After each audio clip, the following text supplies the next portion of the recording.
Jim Walsh heads up the Washington State Republican Party and represents Southwest Washington's 19th district in the House. This session, he's hammered a $12 to $16 billion tax package that Governor Bob Ferguson now calls too risky. And Jim Walsh is live with us to explain why he thinks Olympia is headed the wrong way and what he would do instead. Thanks for joining us here on Seattle's Morning News. No worries. Good morning, guys. Good morning. You guys are covering a lot of stuff, even in your news break. It's a busy day. That Valley Freeway toll's up to $15 to save you 4 minutes there, and get ready, it may be $20 pretty soon. We're raising the tolls in addition to various other taxes right now in Olympia, and some of us are pushing back, but it's a battle. Jim, talk to us about some of these tax increases that the average taxpayer might not know about that you're saying this is something concerning to you. Well, there's a lot of wordsmithing going on right now. The governor and his supporters have said that they're not keen on the so-called wealth tax, which is an increase and expansion of the state's capital gains tax. And they've also said they're backing off one of the property tax increase proposals they made.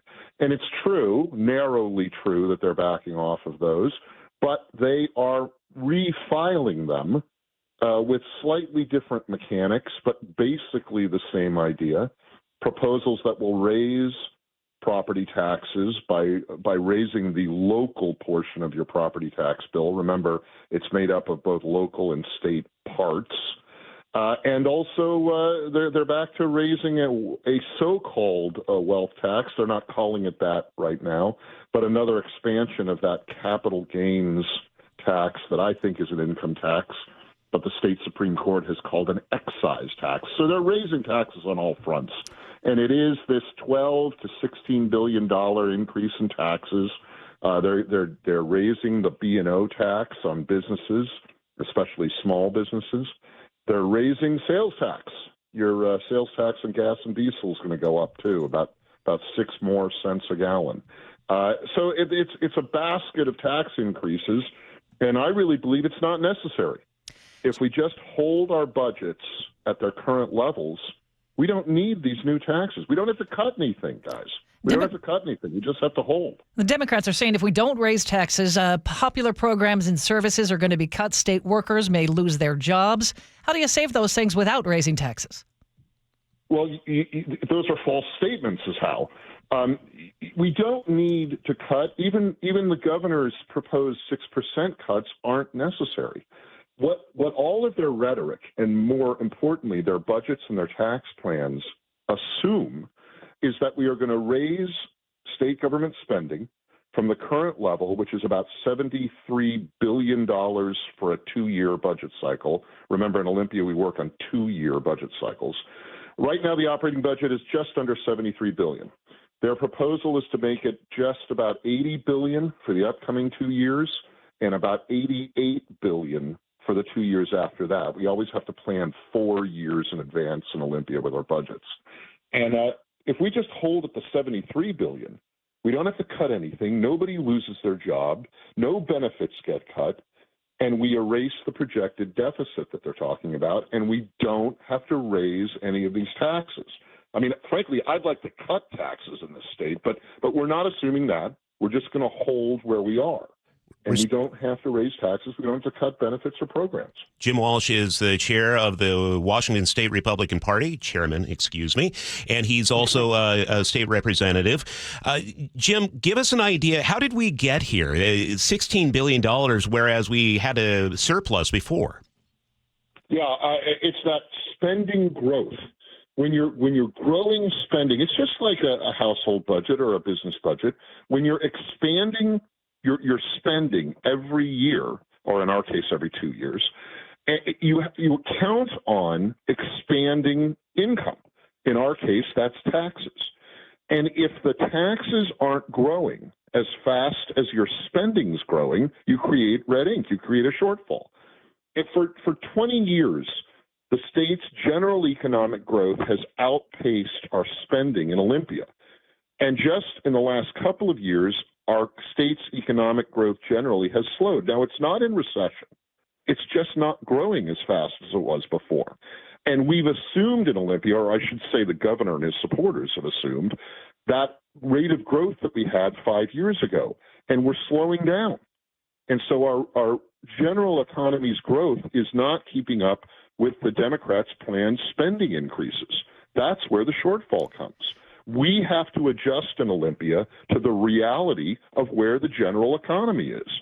If we don't do that, we may push the state economy into recession, and nobody wants that. We've mentioned the governor has called this latest tax plan too risky. How do you feel the governor is interacting with leaders for both parties? Better than the previous guy did. I'll grant Ferguson that. He is talking to all sides, and that's a good thing. But as he did when he was state attorney general, he's sort of a clever guy who plays some clever word games.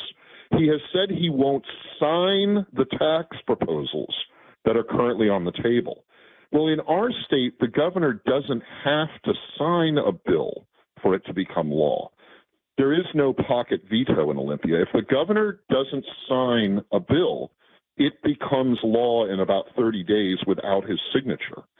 So what we really need Governor Ferguson to do is commit to vetoing some of these tax hike proposals. And he hasn't done that yet. All he's saying is, I won't sign this one or that one or the other one. And that's not good enough because the legislature can pass them and they become law without his signature. I had this post to me on X this morning, Jim. This person says, funny how there's no mention of how the GOP Trump tariffs are an immediate tax increase on Washingtonians. He says that taxes are, in effect, going up from the national level as well. Do you agree with that point?